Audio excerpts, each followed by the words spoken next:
not having good functional interferon is probably not a good idea, Probably not good. I would no matter agree. what virus we're talking about. I mean, I think we should do general screening for these antibodies, and then, okay, so if you have antibodies to type 1 interferon, they say, what good is that? Well, you should be vaccinated against COVID-19. You should be vaccinated against influenza. You should avoid mosquitoes if you can. You shouldn't get the yellow fever virus vaccine. Yeah. That's actually a really important Yeah. point. That that may be the most useful piece of information that this would give you, is that you're high risk based on a small study, but still, Yeah.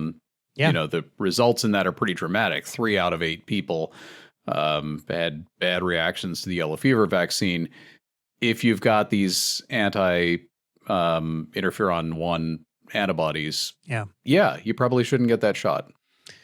So we don't give that to people who just stay in the U.S. But if you travel to areas where there is yellow fever, you should get that vaccine, but not. And the corollary would be, if you have these antibodies, you should not get that shot and you should not make that trip. Yeah. Would be my suggestion. Well, you could. I'd make the trip anyway. What the hell? I probably would too. The CDC Just be real careful about the mosquitoes. Yes. The CDC recommendations actually say that, if you're going into a yellow fever endemic area, you should get the shot. But if you're over 65, you should check in with your physician, before you get the shot. And we might say now your physician should probably check your autoantibody levels. If I were going to, the Amazon and I couldn't get that vaccine, I'd just stay in my hotel the whole time. Just a joke. No, it's a joke because there's no hotels, right? And because why go to the Amazon if you're just going to stay in your hotel the whole time? All right. Cool stuff. The other bit in the discussion is that they talk about the potential maybe for using interferon therapy. Yeah. Yes. That comes with its own problems because interferon, it is not benign, not pleasant. Yeah. And, if you've got antibodies against the interferon you're giving people, then you may have to be aware of immune complexes being a problem. Yeah. So, be careful. Yeah, that's trickier. I mean, I don't think you have to raise that in this discussion, but yes. How serious that is, don't know. Okay, so now we have a little time for some letters, for some email, which have been rolling in, which is great. Thank you for being engaged, folks. Let me make this a little larger. Okay. Alan, can you take the first 2 probably? Because the first one is short. Yeah, the first one's short. Carl writes, the major pre-existing antibody of concern in factor VIII gene therapy is anti-factor VIII antibodies. Antibodies against the virus are much more rare. This gene therapy would probably be ineffective if the patient has too high titers of factor VIII antibodies. These antibodies develop after repeated exposure to recombinant factor VIII. Okay, that makes sense. Yeah, the people who are candidates for gene therapy would have been getting recombinant factor VIII. Yeah, that's a good point. However, Carl, they are making a kit for looking for antibodies to the vector, so there must be some prevalence there to do that. Yeah. This is an ongoing, a constant concern for gene therapy, is making antibodies to whatever gene therapy product. So, Rich, you weren't on last week, right? No, I was not. So we just talked about approval of an AAV vector for hemophilia, severe hemophilia, right? Factor VIII deficiency. Okay. Yeah. And which has the awesome brand name Roctavian. Roctavian. And along with it, they're selling a kit to measure your antibodies against the vector. Okay. So I suppose if you have a high level, they would not try it. I don't know. They would not spend the $3 million to give the Is that what the cost is? Yeah, we talked about that. That comes up in this. That comes up in the next email. Next letter. All right, go ahead. All right, Jason writes, Dear TWiVers, I'm writing from Berkeley, California, where we are experiencing a beautiful sunny day, expecting a high temperature of about 76 degrees Fahrenheit, 26 Celsius, 298 Kelvin. I'm a former molecular anthropologist and ancient DNA researcher who now works as a bioinformatician, assisting with the development of AAV-delivered therapies for heritable diseases. As such, I found your discussion of Roctavian and hemophilia on TWiV 1028 fascinating. It represents the wonderful intersection of science, medicine, and history that makes your show so wonderful. Perhaps I can add just a bit more.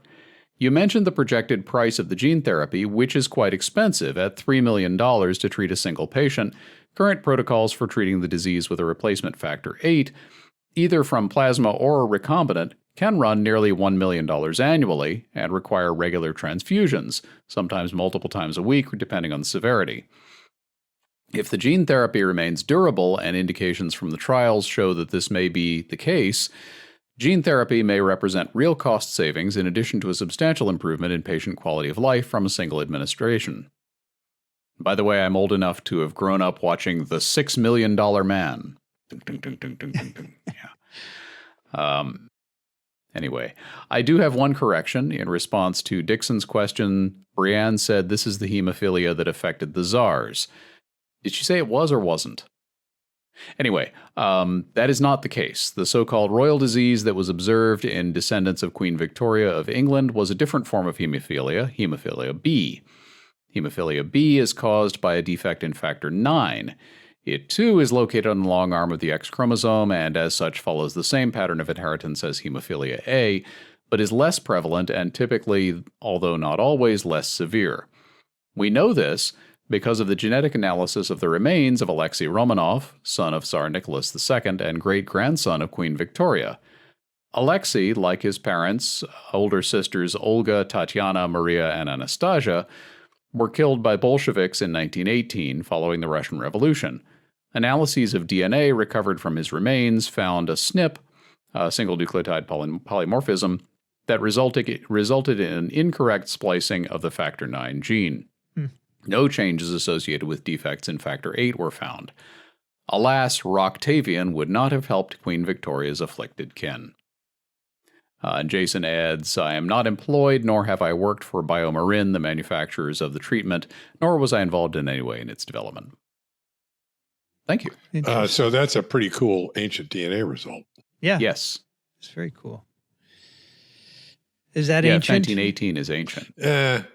It's borderline. Elderly. Ancient. Elderly, yes. It's at high risk for hospitalization from West Nile.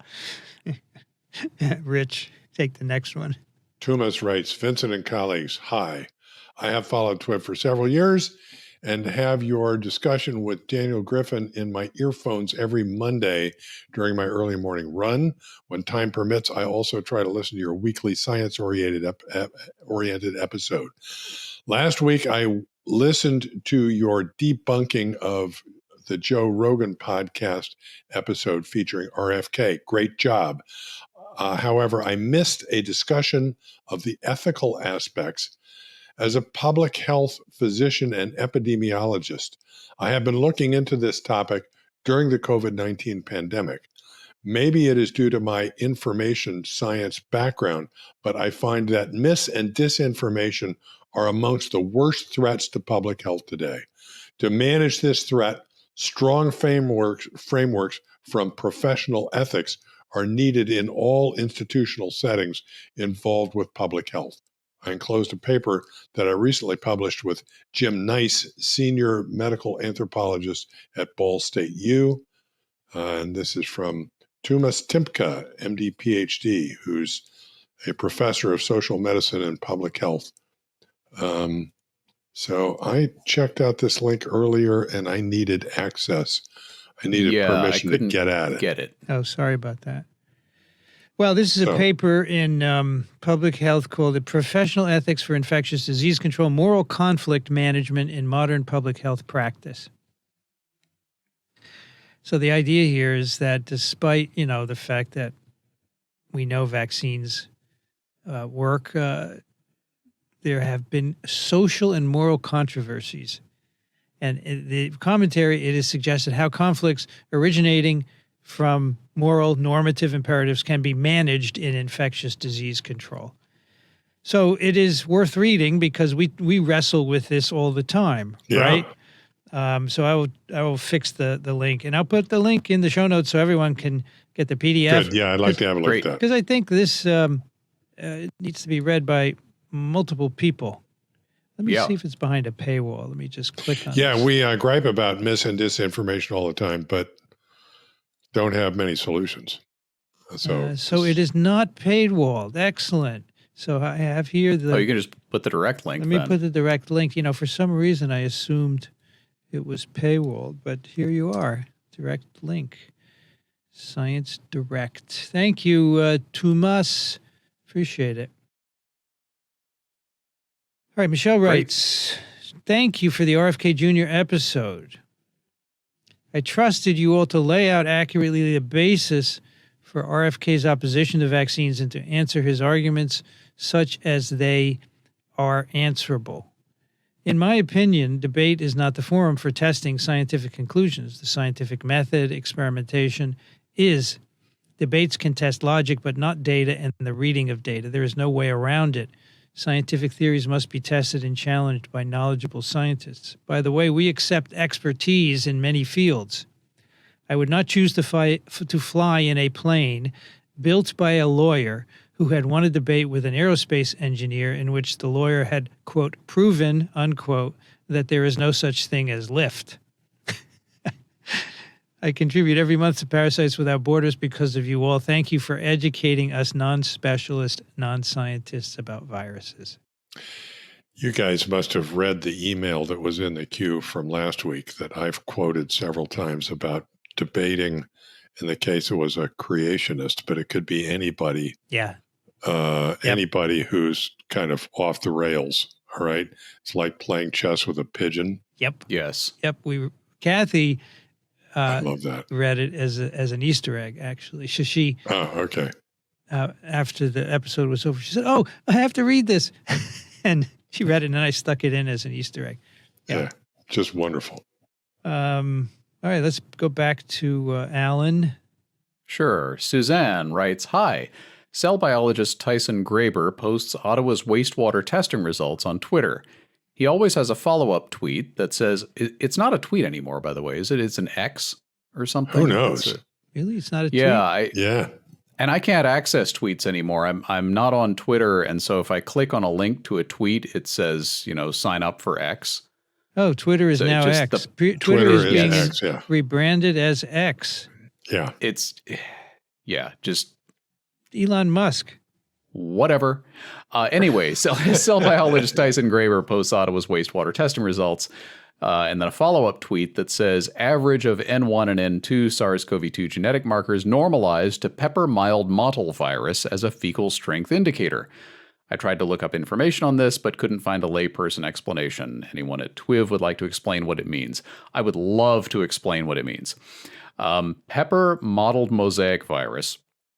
This is the most abundant RNA virus in human feces. I eat peppers all the time. A lot of people do. And It turns out this is a great indicator because not only is it super abundant, there's lots of this RNA in sewage, it's not found in animal feces. So this is a better indicator than E. coli. And because you're looking at viral RNA, it's a great quantitative indicator. If you're comparing it to SARS-CoV-2, which is another RNA virus, you can say, okay, here's our pepper-mottled mosaic virus level that's always up here. Here's our SARS-CoV-2 RNA level that fluctuates, and you can compare quantitatively the amount of this. If your SARS-CoV-2 RNA levels ever get up to your pepper-mottled mosaic virus levels, then things have really gone off the rails. But otherwise, it's a good comparator. So it provides this nice built-in control because we're all eating all these peppers. And it's a very common plant virus in peppers. I guess animals don't eat peppers, huh? Animals, I guess, don't eat a lot of peppers, or they certainly aren't eating them year round all over the place. It's very cool. I wonder if there's pepper-mild mottle virus in my hot sauce. Probably. Sure. Yeah. Yeah. I'm sure. Yeah, anything made with peppers. My salsa? Yep. Right? Yeah. You want to That's do in some salsa, PCR, it's in- Rich? Go ahead. anything with fresh peppers, anything you get a burrito, it's probably got pepper, mild, mottled. Well, that explains it. The pepper mild mottled virus levels in Austin This is really sounding wastewater is probably Susical. through the roof, That's right? right. Yeah. Tacos, burritos, Yeah. you name it. Yeah. It's above the number of people. Yeah. So there is a company that will sequence your fecal virome, okay? And you send them poop in a container, and they will send you back a list of all the viruses in your feces. And I often get email. And a can of Shinola. And a can of Shinola. I often get email from people who say, "Oh, I have this most abundant pepper mild model virus. What do I do?" And I say, don't do any. You don't need to do anything. It's from eating peppers, and it's harmless. It passes right through you. It's not going to reproduce in you, so don't worry about it. But it's the biggest hit. It's the most reads. Is pepper model right? It's very cool. And by the way, since we're talking about these things, cabbage coleslaw is full of baculoviruses because they infect the insects that crawl all over the cabbage, and you can't get rid of the viruses. They shed them, and they don't hurt you. They don't replicate in you. Yeah, the titer of baculovirus on cabbage is huge. Right. Okay, Rich, you're next. Ellen writes, no such thing as biological generics, biosimilars, and they are starting to catch on with regulators and funders.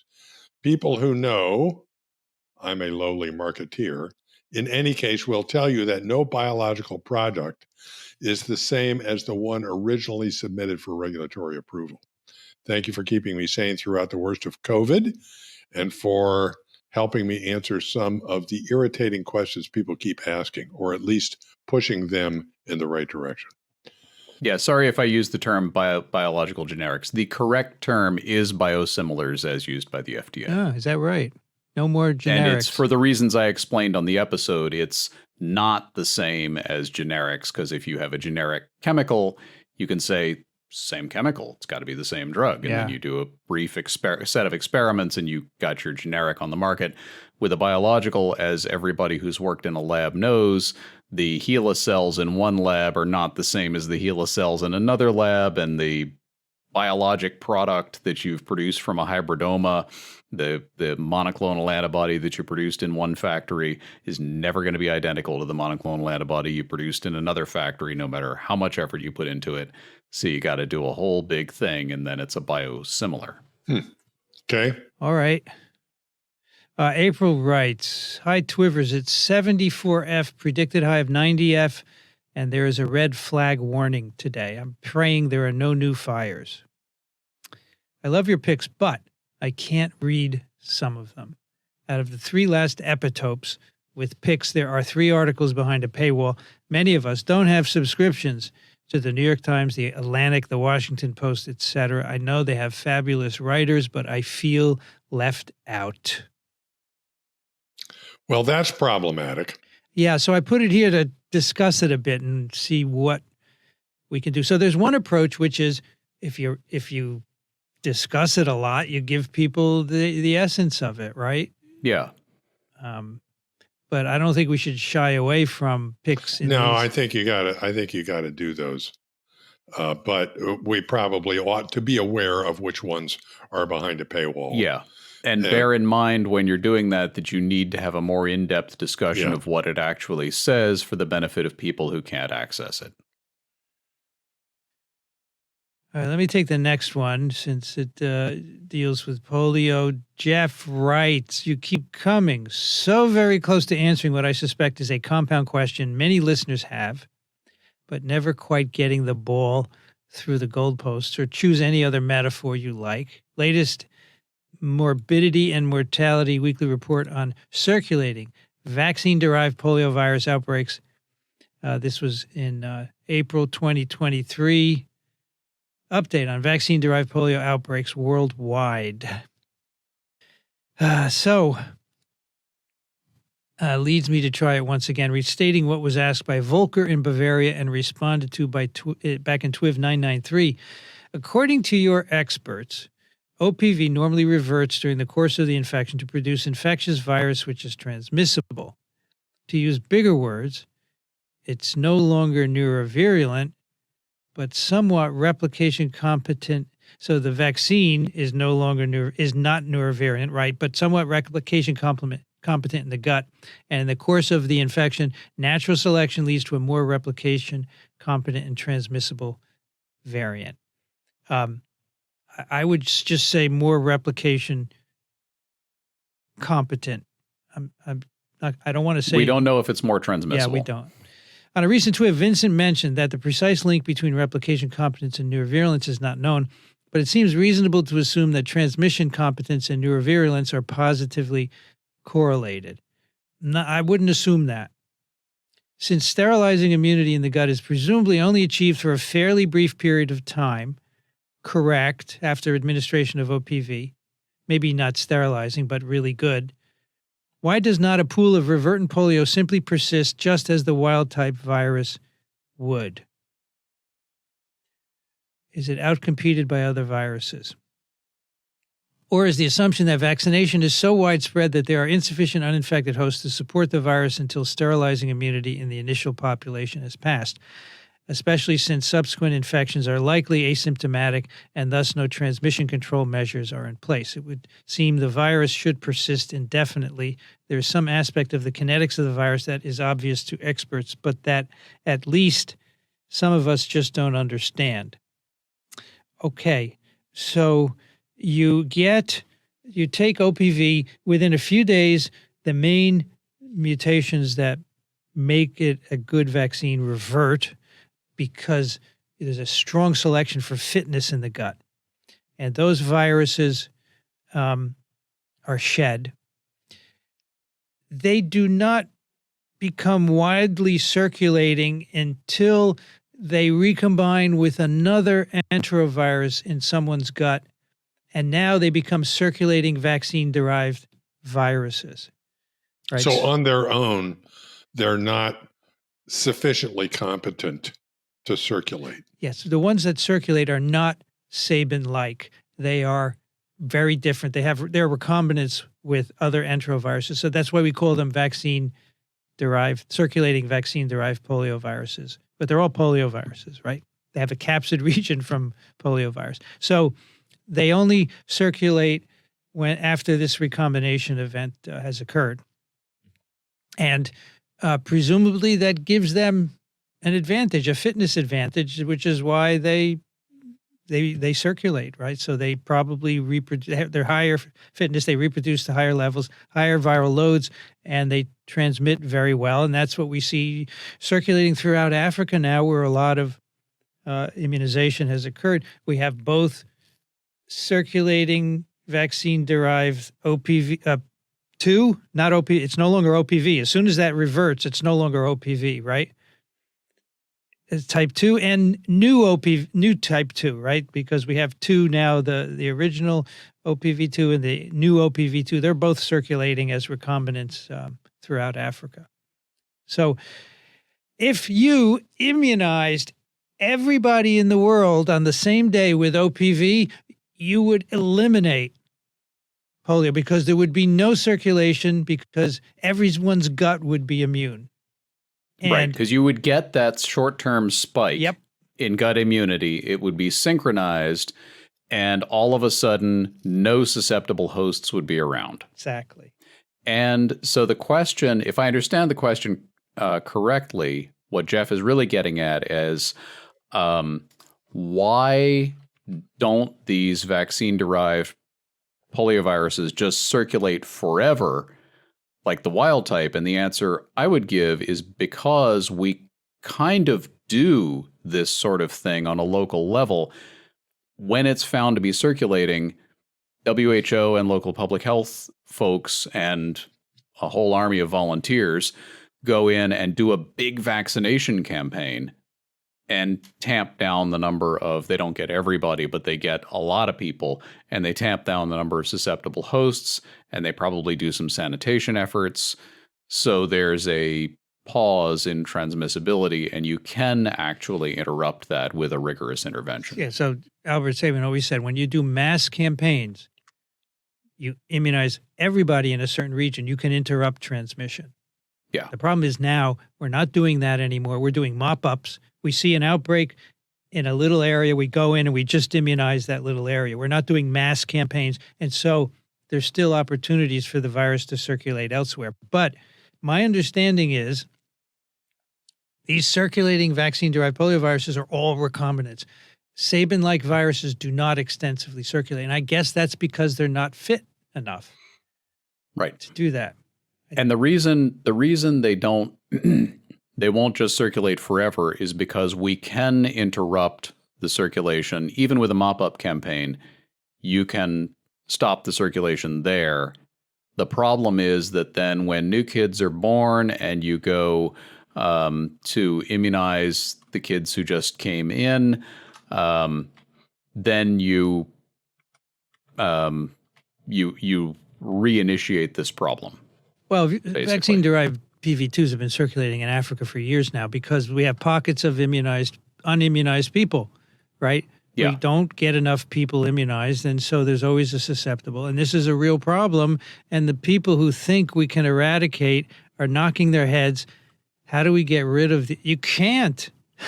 Yeah. Unless you massively immunize the world. You're not going to do it. It's going to be somewhere. And the other issue is people who are immunosuppressed can continue secreting, Correct. and it doesn't matter if you vaccinate them again. They're just going to continue secreting this Right. into the watershed. And as long as you have the basic infrastructure problems that are allowing the fecal oral virus to transmit through contaminated drinking water,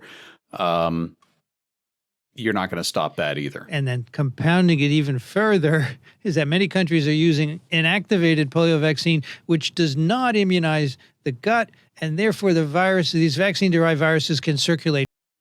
And that's why the guy last summer got paralyzed, because he was not immunized. And so virus, OPV, circulating vaccine-derived polioviruses come into the U.S. They circulate silently because they don't cause polio. We're not looking for them. And only when we have a drop in immunization do we see a case of polio. So, So the answer to your question, why doesn't a pool of revertant polio simply persist, is it does. well, not Sabin-like. It has to be a vaccine-derived PV. It has to be a recombinant. Right, but I think that's the essence of the question. Why doesn't it? It does persist. Don't these Yes. vaccine-derived viruses persist? It does, And the for answer two is reasons. One, not enough coverage with OPV, and two, the use of IPV in many countries. That's why they persist. If you immunize the world with IPV tomorrow, you would not get rid of they do. No.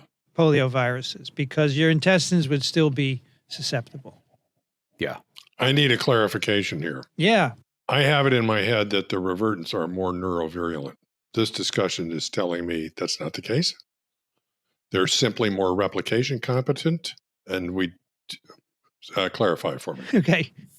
They're more neurovirulent than the vaccine. So, Right? so if the vaccine, let's say, has a U at 472, right? When that reverts to a C, that virus is more neurovirulent in an animal in the laboratory, right? But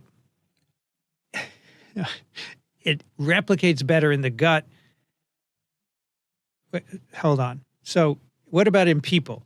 So a fraction of kids get polio from the vaccine, 1 in 1.5 million doses. And those viruses have a C at 472. So the reversion correlates with increased neurovirulence. But I think it's just a marker for increased fitness. Okay. I don't think it's a specific neurovirulence determinant. I think it makes the reversion makes the virus more fit, get higher viral loads in the blood, and more likely to invade the CNS. Okay.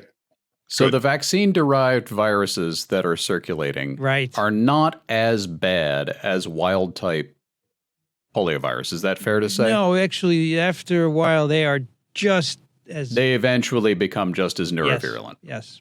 They Okay. cause, and all of the cases of polio in Africa at the moment are caused by circulating vaccine-derived polio too. Yeah. Right, and that's because the reason they become more neurovirulent is because they continue to replicate in human guts and converge back to the original sequence in those areas, basically, right?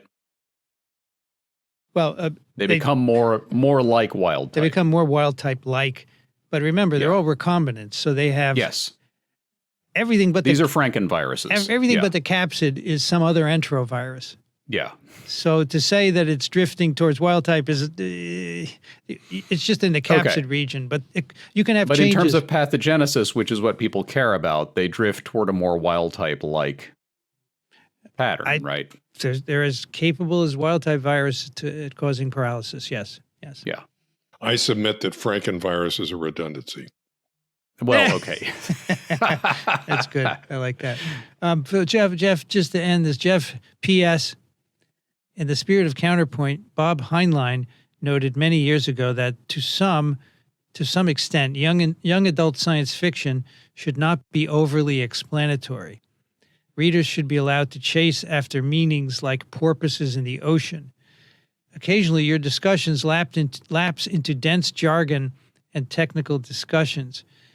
As an expert from an unrelated field, I love it. Sometimes it's good to stop and explain terms, but sometimes it's good to go with the flow and let the listeners marvel at your erudition. I don't know, Jeff. I think you're in the minority. We are still going to try and explain stuff. We still try and explain stuff. I think what we just did was a lot of jargon, but there was an explanation in there somewhere.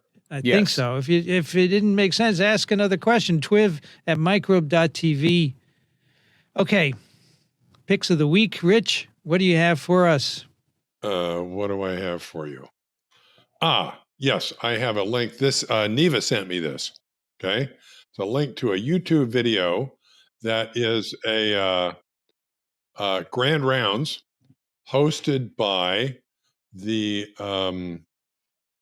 chair of the UCSF Department of Medicine named Bob Wachter. These apparently went on all during the pandemic. And this, he says, is basically their terminal pandemic Grand Rounds. They're not doing it regularly anymore, but he wanted to do one that kind of was a wrap up. Okay. And it features Carlos Del Rio, who's a professor of medicine in the Division of Infectious Diseases at Emory. He's also interim dean. And Caitlin Jetelina, who's your local epidemiologist. She has this podcast. She's a science communicator. And Mark Smith, who's a clinical professor of medicine at UCSF. And I would simply say, watch it. It's a wonderful roundup of everything that happened during a pandemic with commentary from these experts on, what did we get right? What did we maybe not get so right? And what have we learned from the whole thing? It's very good. It's an hour long. Cool. All right. Cool. Alan, what do you have for us? I have an article that I bookmarked a while ago because I found it really interesting. It's from a site called The Conversation, which is about academia, essentially. So this is a story by Daniel Pierce, who who's an assistant professor of biology at University of Richmond, and he goes, I think annually. He says for several summers. He's been teaching biology to Tibetan Buddhist monks who are exiled in India, and it's part of an Emory Tibet Science Initiative collaboration.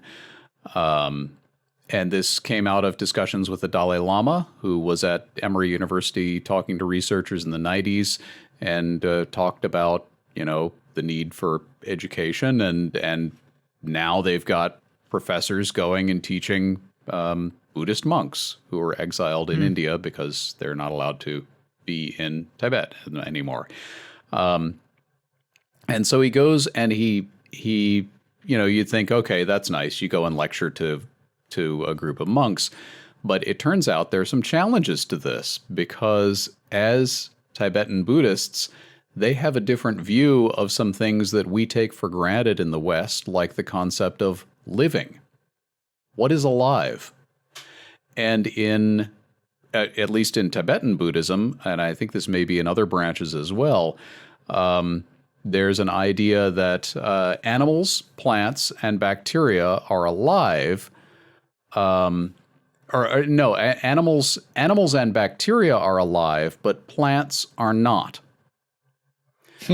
Which sounds quite alien to us, but is based on this notion of consciousness, and they have concluded that bacteria are conscious and animals are conscious, but plants are not.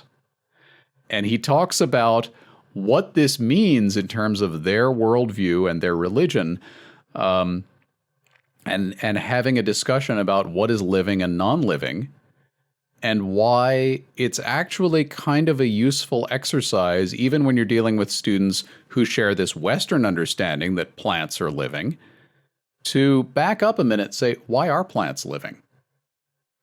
And why aren't rocks living? Why aren't crystals that grow living? And just, expand your mind a bit and think about how we define these things. There's in Tibetan Buddhism, he points out that spontaneous generation is taken as a valid viewpoint, that worms spontaneously generate in damp conditions. And so he needs to talk to these students about this and how the Western conception differs. And you might say, well, okay, that's just, they got it wrong. There's no such thing as spontaneous generation. Oh, really? Where did the first life come from?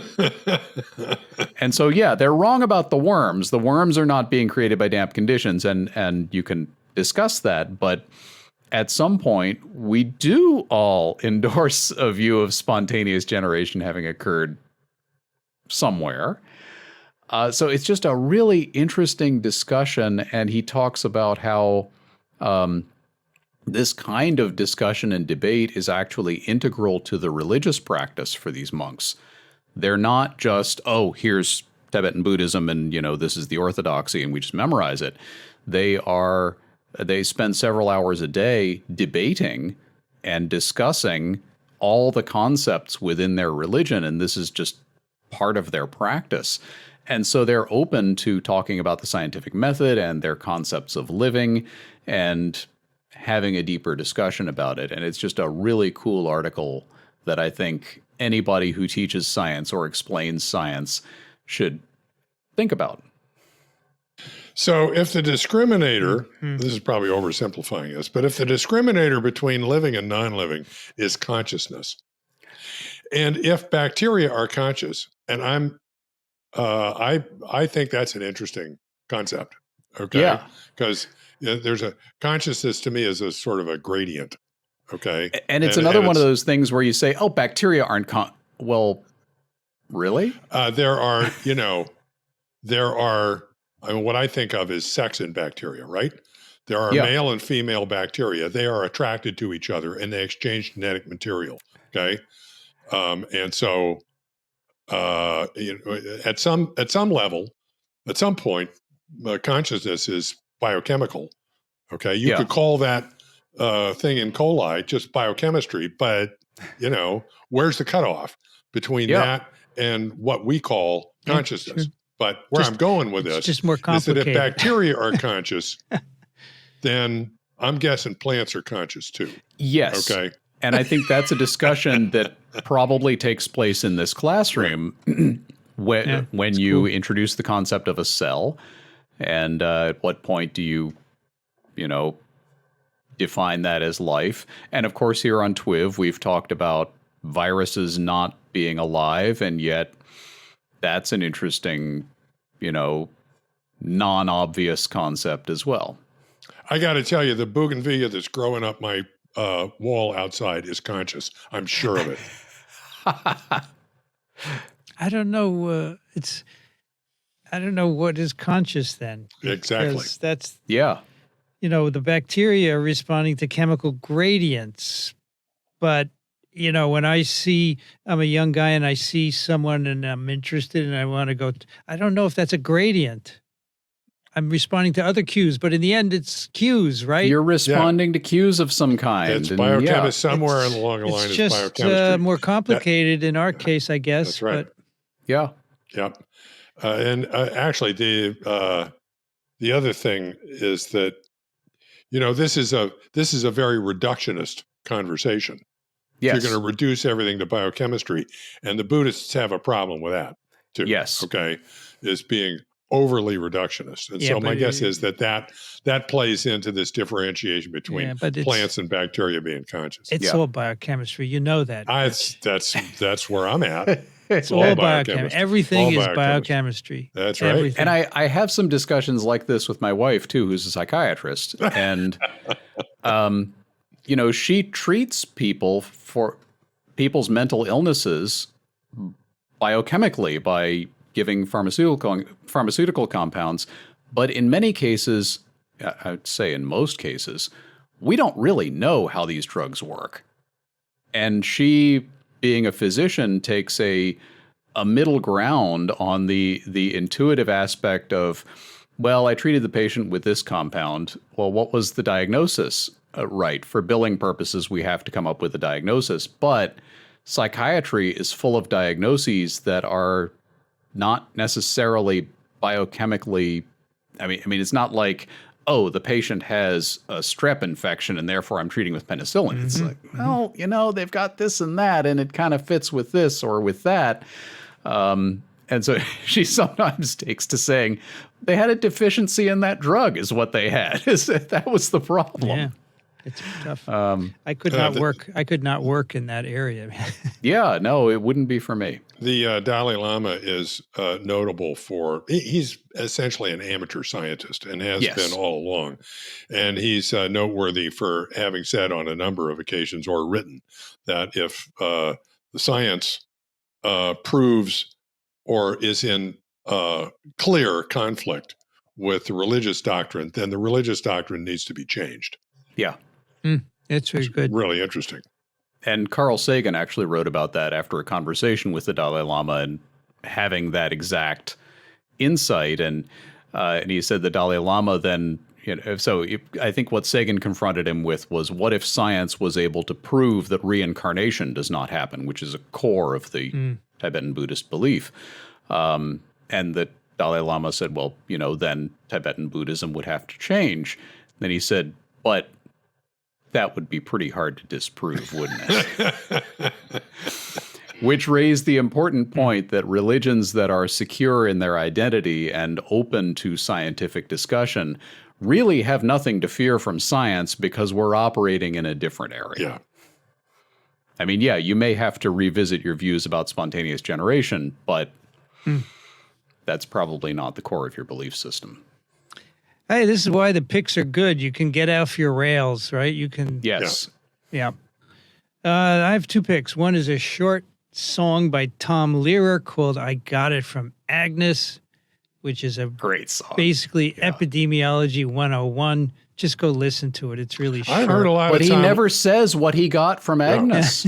He never. It may not be epidemiology. I've heard a lot of Tom Lehrer. This is a new one to me. Oh, yeah, good. it's a good one. And then, well, I'm sorry. This is Nature. I think this is not behind a paywall. This is not paywall. It's not paywall. Nature interview. You can access this. So the interview is with Richard Rhodes, who wrote a book about the making of the atomic bomb, which won the 1986 Pulitzer Prize. And it's a series of questions by David Castelvecchi with him about Oppenheimer, which everybody's talking about, the new movie about J. Robert Oppenheimer. I have not seen it. Everyone. Which, a sub-pick, go see it. Go see it in a theater. Okay. It is one of the most amazing movie-going experiences I have had. Cool. Spectacular. I like that it's a scientist part. It is 3 hours long, but It's fine. But I like amazing. that the subject is a scientist, right? Yes. Focus. So anyway, this interview, why Oppenheimer has important lessons for scientists today. It's kind of relevant to what's happening in science today in terms of politicization. Okay, that's a good way to put it. So one part I wanted to bring up here is Kai Bird, co-author of the book on which the film Oppenheimer was based, wrote in the New York Times that the real tragedy of Oppenheimer was that his clearance case, quote, sent a warning to all scientists not to stand up in the political arena. So Oppenheimer had a role, of course, in the development of the atomic bomb. But then when the military wanted to develop the hydrogen bomb, he said, no, this is a bad idea. And they basically destroyed his career and shut him up. So Kai Bird wrote in the book, does this send a warning to all scientists not to stand up in the political arena? Do you think that comes across in the film? And this resonates with me because, right now we have people saying vaccines are bad. There's no good vaccine out there. And scientists need to stand up in that arena. Then we have people saying, the virus clearly came from a lab and scientists need to stand up and talk about the data for that. So this is relevant. So do you think it comes across in the film? That's the question put to the author, Richard Rhodes. And he says, that is the message. And I'm sure it was intentional. The main reason for Oppenheimer's downfall, other than the personal animus that Louis Strauss had against him. So Strauss was the general who said, screw you, Oppenheimer, I'm going to develop an H-bomb. Strauss is actually not a general. He's he was the secretary of the Atomic Energy Commission. Oh, yes, right. Sorry. I'm thinking of Leslie Groves. Sorry. Yes. Right. So, no, Groves is a good guy. Strauss, it's pronounced Strauss, is very, very well portrayed in the film by, God, I'm blanking on a name again. Iron Man. Robert Downey Jr. Yeah. So I think that's an Oscar for supporting actor. But yeah, he was pro H-bomb. Anyway, the main reason for Oppenheimer's downfall, other than the personal animus that Louis Strauss had against him, was the large involvement of the U.S. Air Force. Oppenheimer thought that this huge hydrogen weapon with its potential for megatons and megatons of yield was a travesty, and as there was no legitimate military target for such a weapon. It was basically and purely a weapon of mass destruction, so the Air Force wanted to get him out of the way to develop it, and it was a significant part of an attempt to destroy Oppenheimer. So the film is saying, don't stand up in the political... No, the film is saying this is what was done to Oppenheimer for that reason. Right, but... That the security clearance thing, the kangaroo court around that, yes, was to send the message to scientists, don't stand up in the political arena. Right. Does that come across in the film? Yes, it does come across. Yes. It is very clearly expressed, and the way it's done is brilliant. It's not the right move. You should still stand up. Of course not. And the film, I think, comes across as saying, this was a bad thing. All right, that's good, because I think in terms of what's happening today, you need to stand up, folks. Yeah. You can't say, I don't have time. You can't say I don't have time, or I don't want to risk my funding, or I don't want to risk my lab. Yeah. It's more than you or your lab and your funding. And Oppenheimer's case was obviously quite extreme. I mean, from having invented nuclear weapons, but he was very aware of what he was doing at the time, and he was very aware of what happened with it. And that's And it was a good article to a lot of aspects of where we are now as a consequence of this, right? And by the way, the Richard Rhodes book, The Making of the Atomic Bomb, is one of the best books I've ever read. Is that right? Oh, yeah. It was my first pick of the week 13 years ago. Oh, wow. It's really good. It's amazing. All right. I'll read it. And we have a listener pick from Ryan. It's Paul Offit appearing on PBS NewsHour to explain Robert F. Kennedy Jr.'s rants in a congressional hearing. So he had a hearing in front of Congress where he basically denied saying all the things he said on Joe Rogan. I never said that. I never said that. Of course, it was not a sworn testimony, so he can say whatever he wants, right? Congrats to Paul Offit for having to fact check all of RFK Jr.'s statements to the general public. Let's hope we don't get a January 6th type event because of this, but given RFK Jr.'s past statements on comparing COVID vaccine mandates to Nazi Germany, that would induce stuff we saw on January 6th, 2021. All right, I am not going out of my lane. Yeah. Everybody needs to vote. Yes, vote. Hey, didn't we say that like 4 years ago? Yeah, we did. Yeah. Hey, you want to feel old? Sophie, who I think my daughter, you've seen like walk into the office on an episode years ago, and she was like I saw this her at tall. TWiV 1000. Yeah, she was at TWiV 1000. She's going to be 18 in September. Yeah, time goes by. So she's going You she's going to be voting. You can't Yeah. stop it. All right, that's TWiV 1031. You can find the show notes at microbe.tv/TWiV. You can send us questions. You can send comments. You can send pics of the week. We love to hear from you. TWiV at microbe.tv. If you like this program and all the others of Microbe TV, consider supporting us. We need it. Microbe.tv/contribute. Rich Conda is an emeritus professor, University of Florida, Gainesville, currently in Austin, Texas. Thank you, Rich. Sure enough. Always a good time. Alan Dove is at alandove.com, turbidplaque.com. Thank you, Alan. Thank you. It's always a pleasure.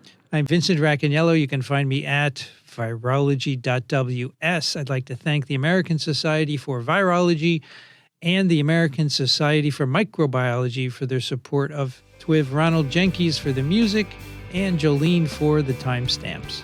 You've been listening to This Week in Virology. Thanks for joining us. We'll be back next week. Another TWiV is viral.